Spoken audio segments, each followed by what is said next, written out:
বার্ষিক ইসলামী সুন্নি মহাসম্মেলনে মুহতারাম সম্মানিত শ্রদ্ধেয় সভাপতি মহোদয় হাজী জনাব আব্দুল লতিফ সাহেব, জনাব মোহাম্মদ ইকবাল হুসাইন সাহেব, হাজী জনাব রেজাউল করিম রিজু সাহেব, আজকের মাহফিলের সম্মানিত প্রধান অতিথি, অত্র এলাকার কৃতি সন্তান, অত্র এলাকার গৌরব, মুনাজির আজম, বিশিষ্ট ইসলামী চিন্তাবিদ, ইতিপূর্বে আপনাদের মধ্যে যিনি গুরুত্বপূর্ণ নসিহত পেশ করলেন হযরত মাওলানা সমীউদ্দিন সাহেব, সাবেক অধ্যক্ষ ইকরসর আলিম মাদ্রাসা, আল্লাহ হুজুরের হায়াতের মধ্যে বরকত করেন, আমিন। আজকের মাহফিলের সম্মানিত বিশেষ অতিথিবৃন্দ, বর্তমান অধিবেশনে মঞ্চে আসুন আমার উপস্থিতি, আমার শ্রদ্ধেয় সভাপতি মহোদয়গণ, আমার মুরব্বিয়ান বাবারা চাচারা, আমার নৌজওয়ান ভাইরা, ছোট্ট ছোট্ট মাসুম বাচ্চারা, পর্দার আয়ানি পর্দার অন্তরিষা, আমার সর্বদা উর্বরা মা ও বোনেরা, আমরা সর্বপ্রথম রব্বুল ইজ্জতের শান শরীফের ওয়াদাই লক্ষ কোটি শুকরিয়া জ্ঞাপন করি যে ফজর নামাজের পর থেকে লাগাইয়া রাত্রি গভীর হয়ে গেছে।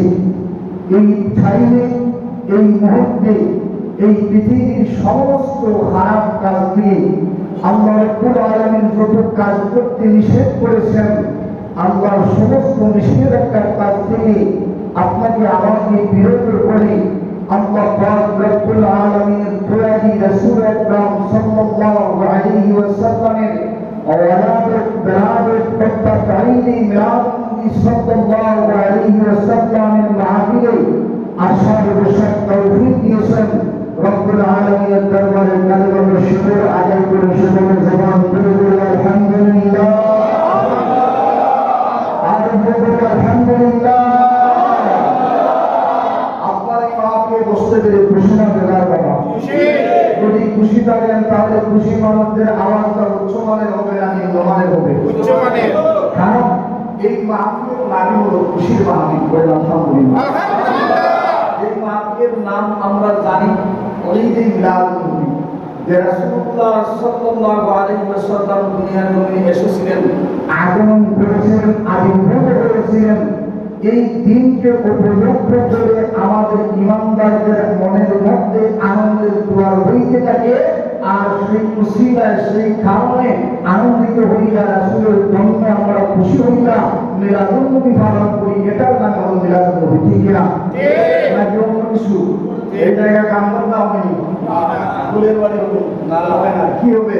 যে রাসূলুল্লাহর জন্মে খুশি হইয়া আনন্দিত হইয়া ঈমানদার যারা আছেন, এরা রাসূলের মহব্বতে ভালোবাসায় রাসূলের জন্মের বেরাতের মাহফিল সাজাইয়া রাসূলুল্লাহকে সুদূর মদিনাতুল মুনাওয়ারায় দেখা দিতে চায়, যাতে কিয়ামতের ময়দানে রাসূলুল্লাহর শাফাআতকারী উম্মতের কাতারে আমরা হইতে পারি। ঠিক না? আমাদের উদ্দেশ্য আছে, টাকা পয়সা দেওয়া হবে না। এই জায়গায় যারা আমরা বসলাম, আমাদের সকলের বসার পিছনে উদ্দেশ্য একটাই, সেটা হলো রাসূলুল্লাহর মহব্বত। ঠিক না? রাসূলুল্লাহর মহব্বত, রাসূলুল্লাহর ভালোবাসা। আমার নবী এই দুনিয়ার জমিনে এসেছেন, এটার জন্য আমরা পৃথিবীর জমিনে যত মুমিন মুসলমান আছে, আশরাফুল মাখলুকাত যারা আছে, অর্থাৎ একমাত্র ইল্লা ইবলিস, ইবলিস ব্যতীত রাসূল যখন দুনিয়াতে এসেছিলেন সবাই খুশি হয়েছিল। কিন্তু ইবলিস সেই দিন আনন্দটা না করে তার কপালটাকে লাভ করেছিল। তার পিছনে কারণ হলো রাসূল যখন দুনিয়াতে আসলেন, রাসূল আসাতে তার রাজত্বের মধ্যে ভাড়া পড়ে গেল, তার রাজত্ব ধ্বংস হয়ে গেল, সত্য দুনিয়া প্রতিষ্ঠিত হয়ে গেল। সুবহানাল্লাহ। আল্লাহর নবী যখন দুনিয়ার জমিনে ছিলেন না, এই আগের যুগটার নাম ছিল আইয়ামে জাহেলিয়া। বলতে দ্বিধা লাগে, রাসূল আসার আগের সময় আল্লাহর নবী যখন ছিলেন না, তখনকার সময়ের মানুষেরা একজন মা তার আপন সন্তানের সাথে জিনার কাজে লিপ্ত হইত, একটা ভাই তার আপন বোনের সাথে জিনার কাজের মধ্যে লিপ্ত হইত। বলেন নাউযুবিল্লাহ।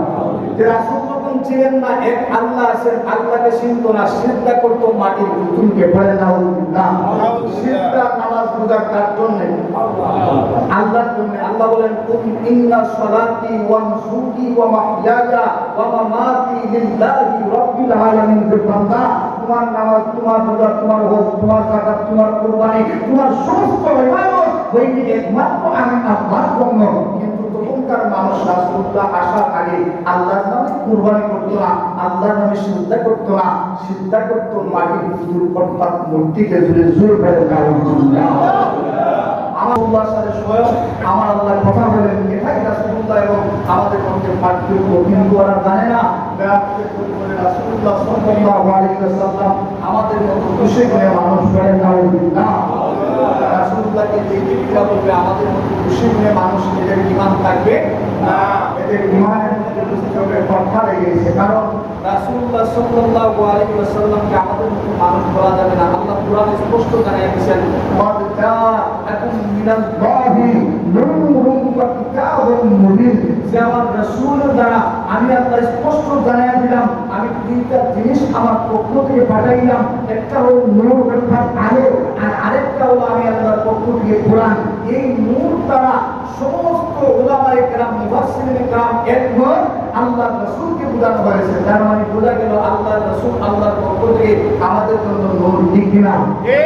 সেই রাসূলুল্লাহ সাল্লাল্লাহু আলাইহি ওয়াসাল্লামের মিলাদে আমাদের আনন্দিত হওয়ার দরকার আছে না নাই?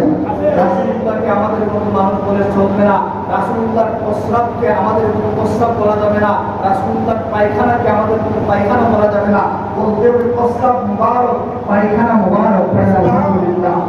আল্লাহর নবীর পায়খানা মুবারক, প্রস্রাব মুবারক আল্লাহ রাসূলের সাহাবায়ে কেরামদের জামানায় একদিন দেখলেন, আগেকার জামানায় মুরব্বি সাহাবারা আছেন তোস ছিলেন, যে তোসের মধ্যে মেহমান আসলে হাত ধুইতে দিত, এরা ছিল রসুল, এই কারণে এটা সম্মানের জিনিস ছিল।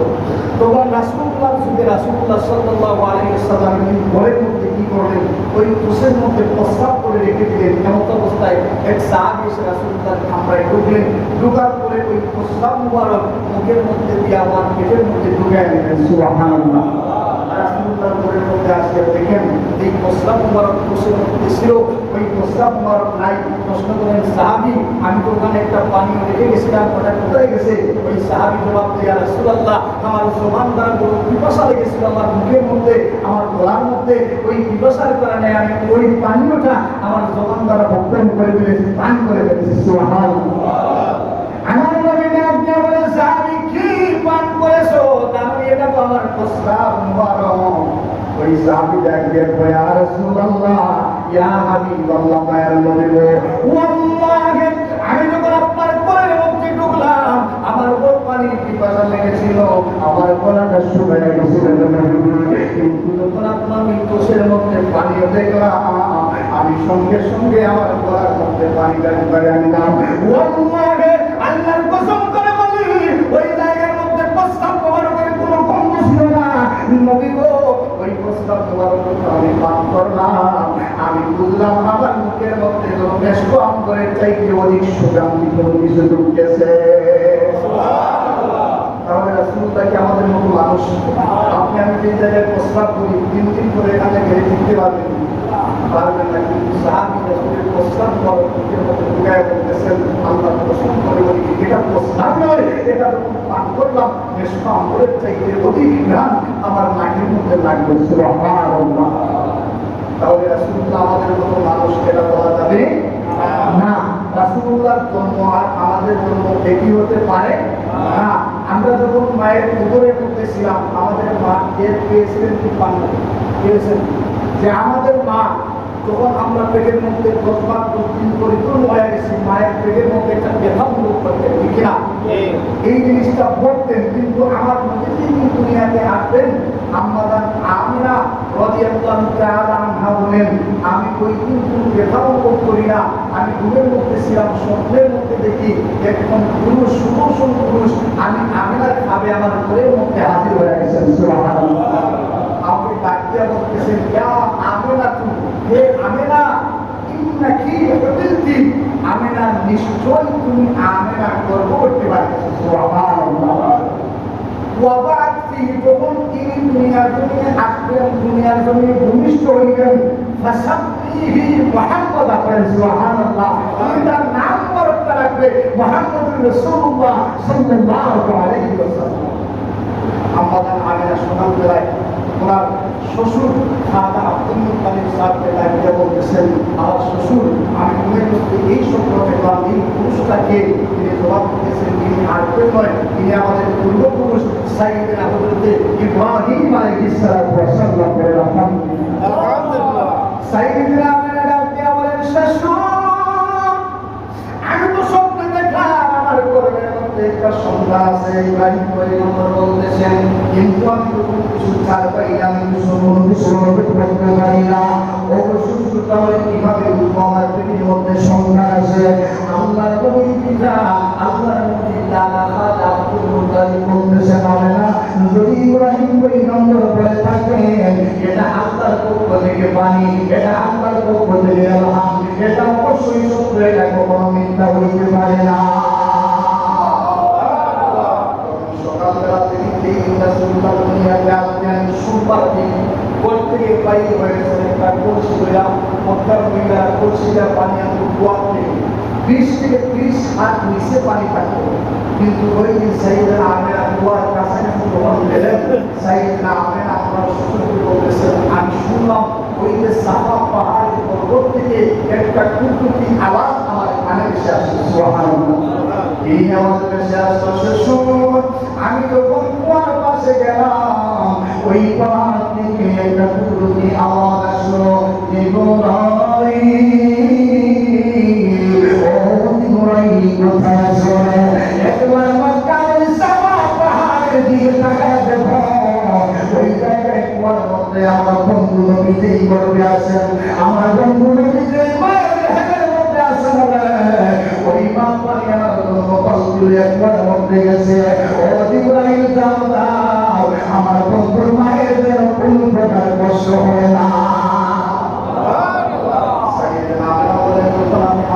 শুনলাম পানিটা পাল্টির মধ্যে বলবো নিচের মধ্যে পাল্টি ছাড়বো, এমত অবস্থায় দেখি ওই নিচের পানিটা আমি আমেনার বালতির কাছাকাছি এসে হাবুডু উঠাইতেছি।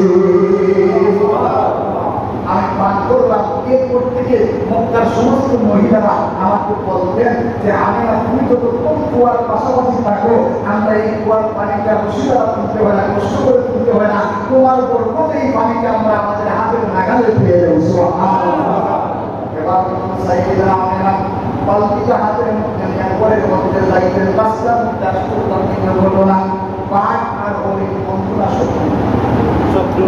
শত্রু একটা আরেকটাকে যদি 100 দূর দিয়ে করতে যে বাঘের ধরি থেকে পানির উপরে দূর দিয়ে করতে সাইকেল আমেনা বলেন অন্যান্য আমি দেখি বাঘকে ধরো হরি থেকে আমার থেকে পলায়ন করে বাঘ থেকে হরি থেকে পলায়ন করে, কিন্তু ওই সোমবার দিন সকালবেলা আমি দেখলাম একদিক থেকে একটা হরিণ আসতেছে, আরেক দিক থেকে একটা বাঘ আসতেছে, উভয় দিক থেকে দুইটা পশু আসি আমি আমার কাছাকাছি চলে আসলো, দুই দিকে যায় না।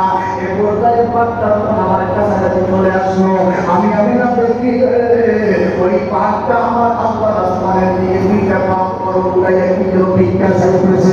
এক পর্যায়ে দেখি আমার আল্লাহ ওই বাঘটার জবান খুলে দিয়েছে।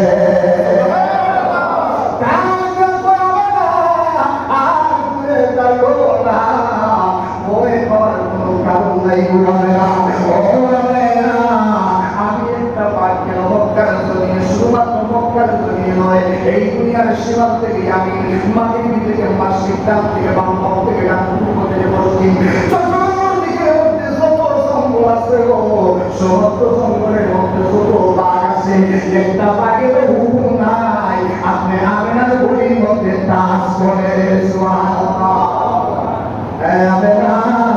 আমার হুকুম নাই আপনার গলির মধ্যে তাস করে, কিন্তু একটা সংবাদ দেওয়ার জন্য আপনার কাছাকাছি আসলাম। সাইয়েদনা আমেনা বলেন সংবাদ কি? বলে আমি যখন সকালবেলা করতে বাড়ি হইলাম আমি আসমানের মধ্যে শুনতে পাইলাম এরা করে গান গাইতেছে আমেনা মায়ের কোলে তোরা দেখে আমেনা মায়ের কোলে এতো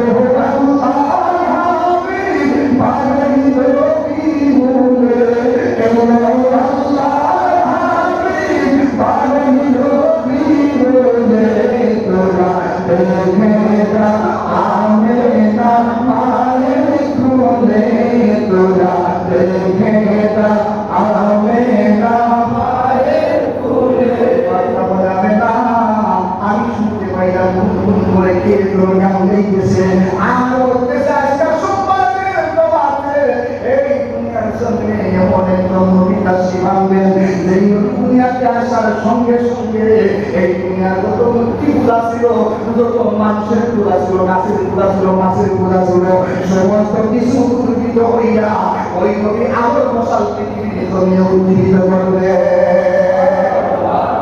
শুধুমাত্র তাই নয়, মক্কার জমিনে আমার নবীর আগমনের সংবাদটা মানুষের মুখে নয়, আল্লাহর ফেরেশতাদের মুখে নয়, সর্বপ্রথম এসেছিল মক্কার জমিনের দুইটা মুক্তির জবান থেকে। সুবহানাল্লাহ। মক্কার জমিনে দুইটা মুক্তি ছিল, সিরাত ইবনে হিশাম তার মধ্যে লেখা হয়, একটার নাম ছিল লায়লা আর আরেকটার নাম আসিফ। এই দুই মুক্তির কাছে যাইয়া মানুষ চিন্তা করত, কুরবানি করত না। একদিন সাইয়েদনা হযরত আবু বকর সিদ্দিক আকবর ইনার জীবন দশায় 3 বার ওই মুক্তির কাছাকাছি বসেছিলেন, ওই কোন বসেছিলেন বলতেছেন মক্কার জমিনে কবিগুলো মূর্তিগুলো যার নাম ছিল সারি, এই ব্যক্তিরা দুইটা পশু নিয়া ওই দুইটা মূর্তির কাছে আসলো কুরবানি করার জন্য। যেই মুহূর্তে গলার মধ্যে ছুরি লাগাইতে আর তার কুদরতি সাহায্যে ওই মূর্তির জবানের মধ্যে আল্লাহ কথা বলতে শুরু করে দেন। সুবহানাল্লাহ। يا سريع فاسر يصف قد أمر لكم فقولوا لا إله إلا الله محمد رسول الله। আমাদের নামে কুরবানি করেছিলাম, আমাদের নামে চিন্তা করেছিলাম, আমাদের নামে মন্নত করেছিলাম, কিন্তু আর আজকে সোমবার দিনের প্রবাদ আমরা আল্লাহর আসমানের মধ্যে খবর পাইলাম মক্কার জমিনে শুদ্ধ আরবি ভাষায় বলে নবী তাফসীর আনলেন। এই নবী তাফসীর আনার পরে তোমাদেরকে করে করে ডাক দিয়া বলবে বাজার আমরা রাখুন, মানুষদেরকে বলতে লাগবেন তোমরা গ্রহণ করো ফাকাউলু লা ইলাহা ইল্লাল্লাহু মুহাম্মাদুর রাসূলুল্লাহ।